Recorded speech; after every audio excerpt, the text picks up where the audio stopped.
نەوە کارەبا. دۆخی کارەبای قەزای چەمچەماڵ تا دێت بەرەو خراپی دەڕوات و بڕی پێدانی کارەبا لە قەزاکە بە ڕێژێکی بەرچاو دابەزیوە.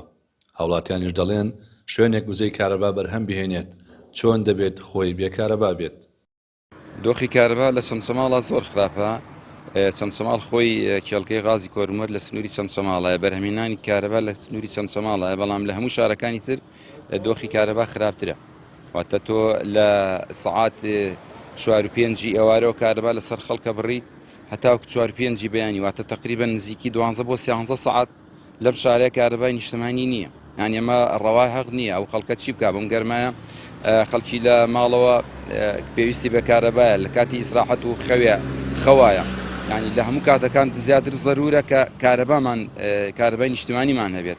چەمچەماڵ سەرچاوەی وزە و سامانی سروشتی هەرێمی کوردستانە، بەڵام بەداخەوە پراوێز خراوە لە هەموو خزمەت گوزاریەکانەوە، لە ڕووی کارەبا، لە ڕووی ڕێگەوبان، لە ڕووی تەندروستی، لە ڕووی پەروەردە جێگەی داخە ئەم شارەی ئێمە کە بە شاری شەیدان و ئەنفال ناسراوە، بەڵام لەو ڕوانەوە حکوومەت پشتگوێی خستووە و هیچ خزمەتێکی پێ ناکە. دۆخی کارەبا زۆر خراپە. ئێستا شەوان ئەیبینی بە مۆلیدا بە کارەبای ڕیسی بە هەردوو کێوە ناتوانن ئەو بۆشایە پڕ بکەنەوە کە کارەبا بە خەڵک بدەن. نەم وەرزی ئەوە بەرەو گەرمە ئاچین زۆر خەڵک بێکارەبایە، زۆر بێزارە، ناتوانێت حکوومەت کە بەرەو ئەوە بە حسابی خۆی هەنگاوانێ کارەبای 24 ساعتی دابین بکە، بەڵام خەڵک نائومێت بووە لەوەی کە ئێستا شارەکان تر ژەوانی کە کارەبای 24 ساعتیانێ ئەوانش بە هەمان شێوەی ئێمە بێکارەبان.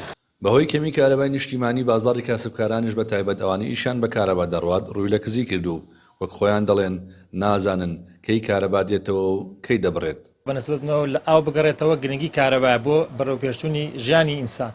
کارەبا هەتا بڕی لە دۆخێکی زۆر خراپە. بەڕاستی ئێمە وەکو کاسبکار ڕۆژانە کارەبامان لە عەسرەوە ئیتر ئەبێ بە تاریکستان ئەم مەنتیقەیە کە ئەویش بەشێکی هۆکاری مردنی بازاڕی ئەو خەڵکەیە.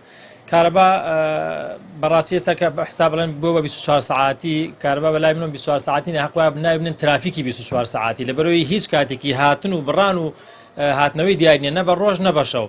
کارەبا ئێمە خەڵکی کوردستان خۆی بەعام پێویستی بە کارەبایە، بەڵام وەک باز دەکرێت کارەبایی خۆمان ئەفرۆشە بە بەغا. بۆیە هەر کاتێک بە تەسەوری من هەر کاتێک ئەم حکوومەتە پرۆژەیەکی کردە بواری جێبەجێکردنەوە زوو دەستی پێکرد، دڵنیا بە هۆکاری دەوڵەمەندبوونی خۆیانە، ئەژنا هۆکارەکەی ئەوە نییە لەبەر خاتری خەڵکیان بێ. پەیام بۆ بە دوواداچوونی دۆخی کارەبا لە قەزای چەمچەماڵ پەیوەندی بە بەڕێوەبەری دابەشکردنی کارەبای قەزاکەوە کرد، بەڵام بە بیانووی نەبوونی ڕێگەپێدان لێدوانی بۆ پەیام نەدا. بەڵام هەر چۆنێک بێت وا دیارە تا کاتێکی نادیار دۆخی ئاو کارەبا لە چەمچەماڵ باش نابێت. ڕێبین محەممەد، کەناڵی پەیام، چەمچەماڵ.